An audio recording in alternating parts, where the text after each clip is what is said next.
like I could have written for Seinfeld. For the sitcom. Yeah. Yeah. And or what year?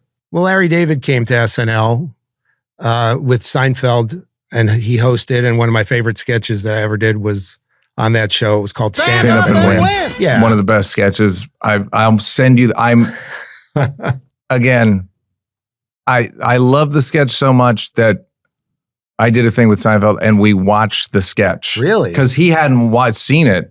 Oh, wow. Since you guys did it. I loved him so much. I have a photo of us watching it. Humor. Yeah. I literally have I'll send it to you. Like I have a photo of me and Seinfeld watching Stand Up and Win because it's such a fucking hilarious sketch and you're shitting on comics. It's like shitting on a certain type of comedy. Yeah. And it's not making fun of Jerry. It's making fun of everything that was spawned from Jerry. Yes. Which I had done a sketch like 3 years earlier, or maybe 7 years earlier. I was there so long, where it was just 3 stand-ups backstage having a conversation, and they all sounded like Seinfeld. Tom Hanks did it. 99% fat-free milk.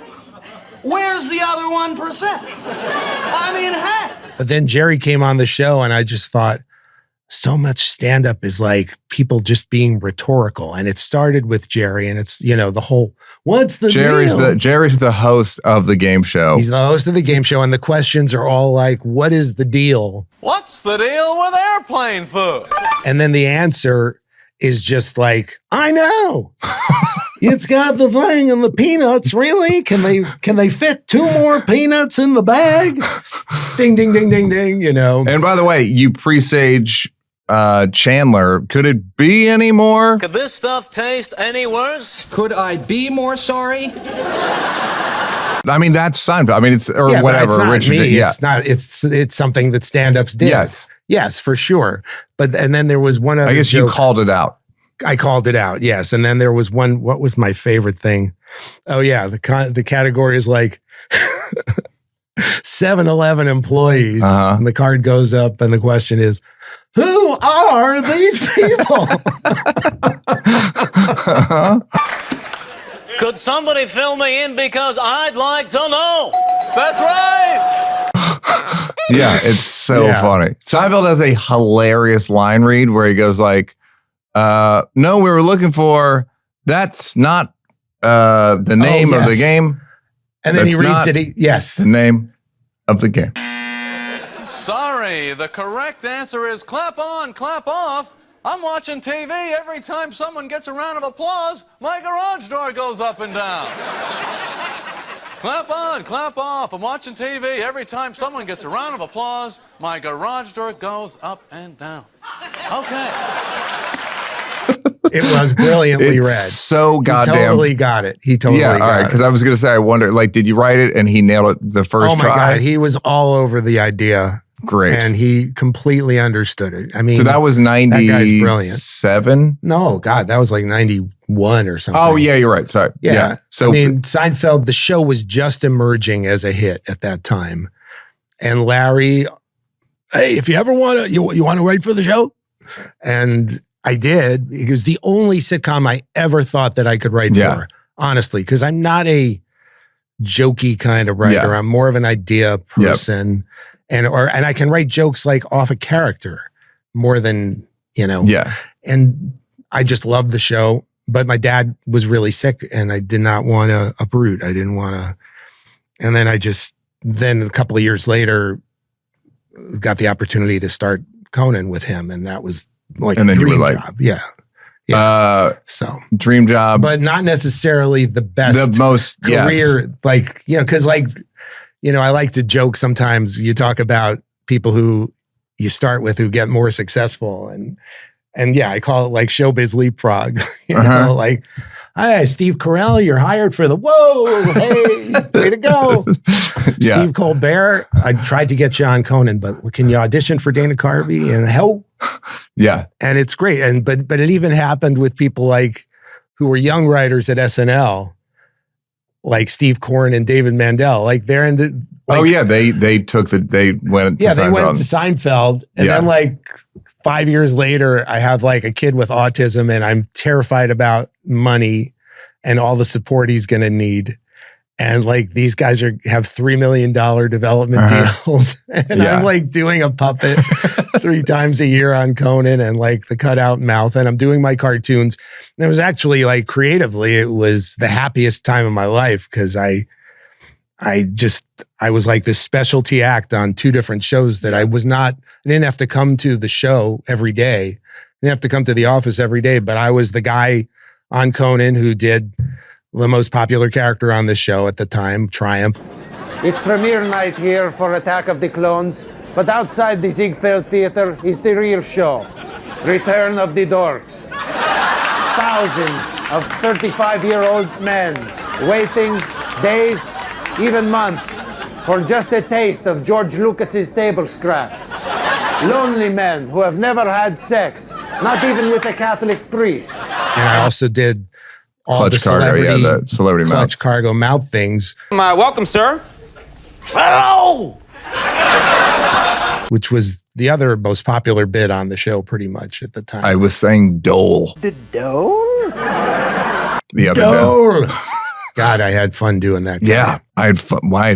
It was a joy to watch. That's the most fun I've ever had performing. And did you? But I was doing TV Funhouse too at the same time.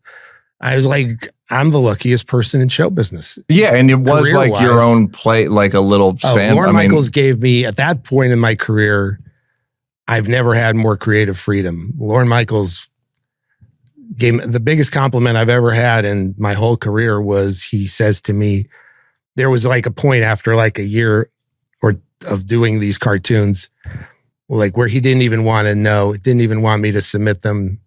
He just was like, I just like to be surprised on Saturday.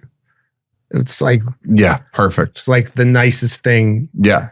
And he really was. He gave me more creative control than even Conan, who was like one of my best friends. Yeah. Like Conan would be like, we got to cut this, we got to cut that.